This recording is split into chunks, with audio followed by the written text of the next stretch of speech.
A study showed weapons carved from human bone come from drowned land bridge between UK and Europe.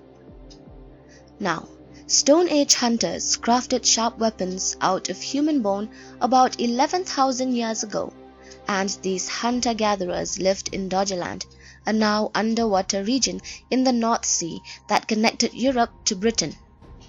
At the end of the last ice age, when sea levels were lower, it was inhabited by herds of animals and humans. Although these people are long gone, artifacts from their culture, including bone weapons, often wash ashore in the Netherlands. For more than 8,000 years, distinctive weapons, slender, saw-toothed, bone points made by the land's last inhabitants rested at the bottom of the North Sea. That was until 20th century engineers with mechanical dredgers began scooping up the seafloor and using the sediments to fortify the shores of the Netherlands. The ongoing work has also accidentally brought artifacts and fossils from the depths of the Dutch beaches. With over 1,000 bone weapons found in the area, these weapons were not something to be written off within this ancient culture. Along this vein, warriors in New Guinea chose human bone for some of their daggers. Because the daggers was made of human bone, they were said to retain the strength and power of its previous owner. This made them prized objects and significant to their possessors and a more ceremonial object. Back to the topic. An analysis of 10 of these bone weapons revealed that 8 were red deer bones and antlers, and 2 were crafted from human bone. Study lead researcher Johannes Dekker, a master's student of archaeology at Leiden University in the Netherlands, told Life Science, saying, "We expected to find some deer, but humans? It wasn't even in my wildest dreams that there would be humans among them." While it might sound useful enough, human bone would have been a bit of an inconvenience for our ancestors. It's rarer than materials from animals and more brittle too, needing to be harvested shortly after death before it becomes far too brittle to be worked with. This suggests a different significance outside of killing deer, more towards a sentimental or spiritual one than functional. Dekker also said, "It's a mystery why these weapons, known as barbed points, were carved from human bone." The research team couldn't think of a practical reason.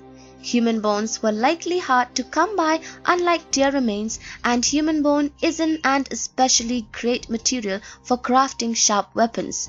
Deer antler is much better. Never have archaeologists found unambiguous evidence that ancient Europeans carefully crafted human bones into deadly weapons.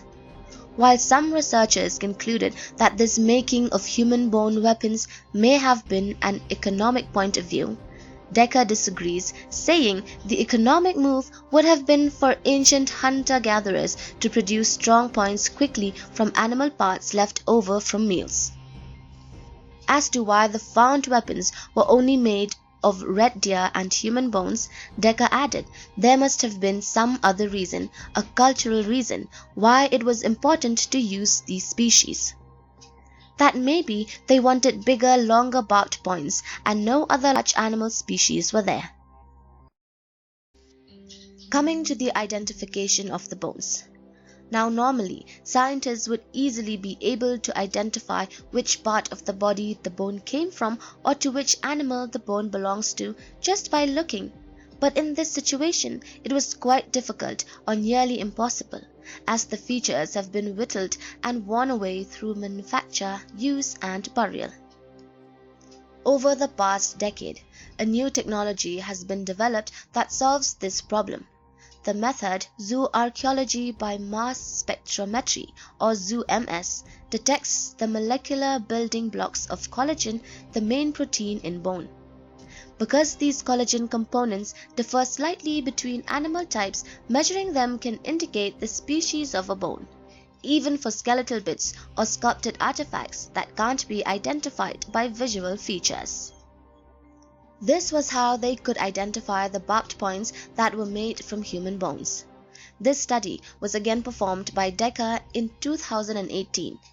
Coming to the size of these barbed points, some of these barbed points are small, about 2.5 inches or 9 centimeters long, but others are longer, the researchers said.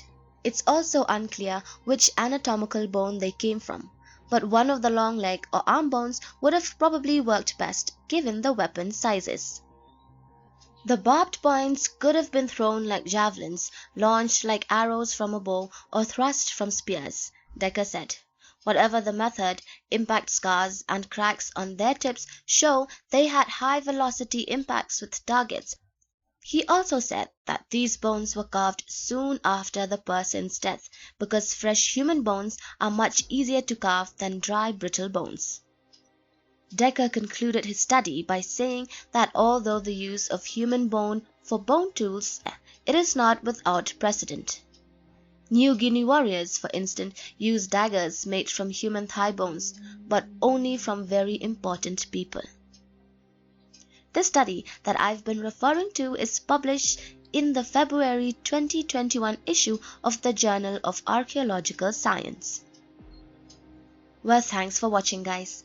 If you have any other thoughts on this video, do let us know in the comment section down below, and before you go, please do not forget to support us by liking our videos and subscribing to the channel. See you soon.